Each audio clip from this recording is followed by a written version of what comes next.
অনেক তৃণমূল কংগ্রেসের কর্মীরা ঘর ছাড়। এবং সবচেয়ে দুঃখের ব্যাপার হচ্ছে, যারা তৃণমূল কংগ্রেসের সিম্বলে জিতে, আমার সই করা সিম্বলে জিতে, তারা আজ বলছেন 2023-এর পরে নাকি এই পার্টির কোনো অস্তিত্ব নেই। আমাদের 2027-এর অক্টোবরে আবার ইলেকশন করার কথা, এখন নয়।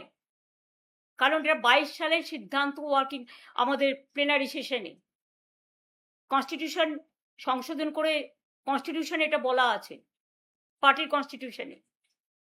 এবং যদি 2023-এই পার্টির রেকগনিশন শেষ হয়ে যায়, তাহলে 2026-এ আপনারা ইলেকশনে দাঁড়ালেন কি করে? সিম্বলটা তো আমি দিয়েছিলাম, অল ইন্ডিয়া তৃণমূল কংগ্রেসের চেয়ারম্যান হিসেবে জোড়াফুল সিম্বলটা, এবং পার্টির নামটা তো আমি দিয়েছিলাম, সই করেছিলাম। আপনাদের নামগুলো আমার অফিস থেকে গেছে সই করা অবস্থায়, এবি ফর্ম জমা হয়েছে, ইলেকশন কমিশন অ্যাকসেপ্ট করেছে, তবেই না দলের প্রার্থী হয়েছেন। আর আজকে জিতে গিয়ে, যেহেতু বিজেপি নানান ছলে বলে কৌশলে কঠোরতায় নির্বাচন কমিশনকে সাথে নিয়ে ভোট লুট করে, নাম কেটে, নানা রকম অছিলায় সেন্ট্রাল ফোর্সকে দিয়ে একটা ভোট লুট করেছে, 2 মাসও ধৈর্য ধরতে পারলেন না, 2 মাসও ধৈর্য ধরতে পারলেন না, এত তাড়াতাড়ি দলের সাথে বেইমানি করে চলে গেলেন। আর বেইমানি করারও তো একটা সীমা থাকা উচিত। পার্টির সাথে বেইমানি না করে, যে পার্টিটা আপনাদের কাছে জন্মদাত্রী মা, আপনারা তো সরাসরি বিজেপি করছেন। এখন বিজেপি করবেন আর তৃণমূল বলবেন, এটা তো হতে পারে না। কারণ তৃণমূল কংগ্রেসের আদর্শ বিজেপি বিরোধী। মনে রাখবেন, আমাদের একটা আদর্শ আছে, আমাদের একটা নীতি আছে। আপনারা যারা বেইমানরা, গদ্দাররা, বিজেপির কাঁধে কাঁধ মিলিয়ে তাদের কথা মতো চলছেন, বিজেপি স্পন্সর যারা, তারা আমি বলবো, যদি সাহস থাকে, বুকের পাটা থাকে, যান গিয়ে বিজেপিতে গিয়ে জয়েন করুন, আমাদের কোনো আপত্তি নেই। তবুও বুঝবো আপনারা বিজেপিতে চলে গেছেন।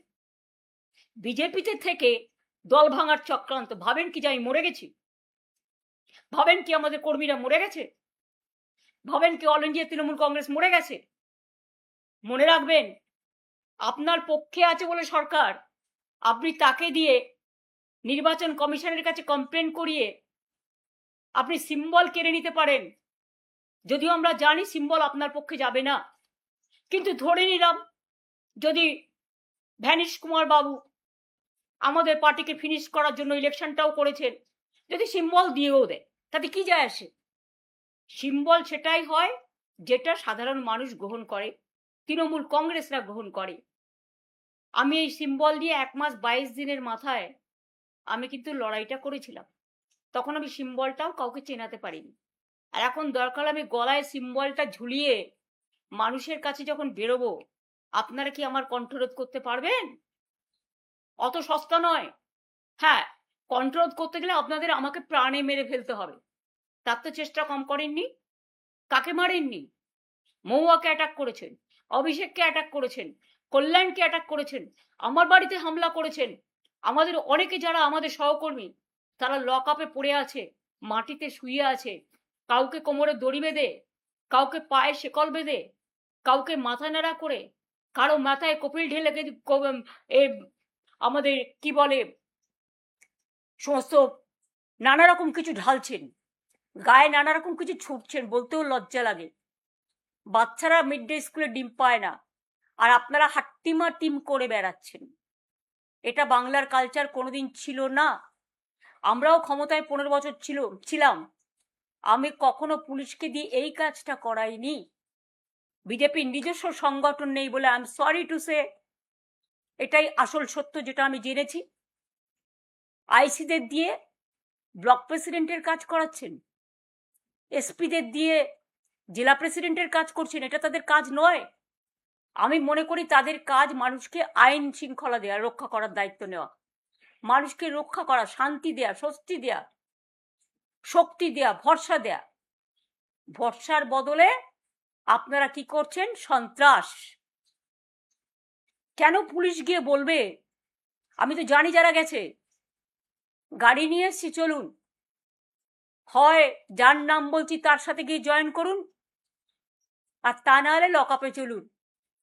যারা সহ্য করতে পারেনি ন্যাচারালি, আমি তাদের দোষ দিই না, তাদের সম্পত্তি আছে, তাদের পরিবার আছে, তাদের সম্পদ আছে, তাদের লাগেজ আছে, তাদের ব্যাগেজ আছে, তাদের নানা রকম ব্যাপার আছে।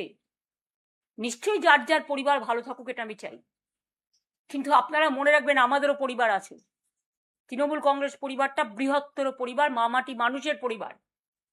তাদের ছেড়ে আপনাদের মতো আমি মাথা নত করবো না, আমার দলও করবে না। এটা মাথায় রেখে কাজ করবেন। আর বিজেপি পার্টিকেও বলি, আরি লুট করে এতগুলো সিট পাওয়ার পরেও আপনারা এত সন্ত্রাস করছেন, কবে সন্ত্রাস বন্ধ হবে? নির্বাচনী আনন্দ তো 2 মাস হয়ে গেছে। এতদিন ধরে তো উৎসব চলে না, অন্য উৎসব করতে দেন না, অন্য কাউকে রেড রোডে প্রোগ্রাম করতে দেন না, অন্য কাউকে, এই তো রাম মন্দির কত টাকা দিয়ে মানুষ বানালেন, কত সোনা, কত রূপো, কত দান, কত ধ্যান, और आज के राम का नाम आपने बदनाम कर दिया, हिंदुत्व का नाम पे खेला और हिंदुइज्म को आपने फिनिश किया। যেমন দেখছেন না, প্রণামী থালা থেকে শুরু করে, প্রণামী বাক্স থেকে শুরু করে সব রাম মন্দির, সবটাই নাকি ওদের সম্পদ। এবং ডিজিটালে যারা কথা বলতে চায় ইউটিউবে, একটু বিরোধিতা করলে তাদের সঙ্গে সঙ্গে অ্যারেস্ট করা হচ্ছে এবং এফআইআর করা হচ্ছে। লক্ষ্মীর ভান্ডার যারা পেতেন 2,46,00,000 প্রায়, আজকে 1.5 কোটির ওপর মা বোনেদের নাম প্রায় কেটে দিয়েছে শুনছি। তারা হাহাকার করছেন। স্বাস্থ্যের চিকিৎসা জানি না কোথায় গিয়ে দাঁড়িয়েছে। মিড ডে মিলে যারা রান্না করতেন, মিড ডে মিলে যারা হেল্পার হিসেবে কাজ করতেন, তারাও আজকে হাহাকার করছেন। কাজ দেওয়ার ক্ষমতা নেই, কিল মারার গোসাই। লক্ষ লক্ষ মানুষের জীবন জীবিকা আপনারা কেড়ে নিয়েছেন। এমনকি বকটুয়ের একটা পরিবার আমার কাছে এসেছিল, যাদের 4 বছর আগে আমি চাকরি করে দিয়েছিলাম, পার্মানেন্ট চাকরি, সে চাকরি পর্যন্ত আপনারা কেড়ে নিয়েছেন। আমি যাদের চাকরি দিয়েছিলাম, অনেক কর্মীকে আপনারা বসিয়ে দিয়েছেন। এত প্রতিহিংসা রাজনীতির কেন? আর গতকাল যারা গিয়ে তালা দিয়ে এলেন, ওটা ভাড়ায় ছিলাম আমরা। ভাড়াটা কতদিন পর্যন্ত ছিল? এই তার ডকুমেন্ট। এটা হচ্ছে 2027 সালের অক্টোবর পর্যন্ত অফিসটা আমাদের নেওয়া ছিল। কেউ গিয়ে বলছেন আমার নামে আমি সই করেছি। ব্যক্তিগতভাবে উনি সই করেননি, সইটা করেছেন পার্টি অথরাইজ করেছে বলে। কোনো ব্যক্তি চলে যেতে পারেন, কিন্তু ইনস্টিটিউশন চলে যায় না। এটা ইনস্টিটিউশনের সম্পত্তি, এটা মাথায় রাখতে হবে। আমি যেমন কারো ব্যক্তি সম্পত্তিকে দখল করতে পারি না, কারণ এটা তার ব্যক্তি সম্পত্তি নয়, এটা তার প্রতিষ্ঠানগত, তেমনি আমাদের সম্পত্তিও, মামাটি মানুষের সম্পত্তিও কেউ জোর করে দখল করতে পারে না। আর যারা বলে বেড়াচ্ছেন টাকা পাননি, তারা দেখুন তো এই চেকগুলো প্রতি মাসে মাসে কারা দিয়েছে।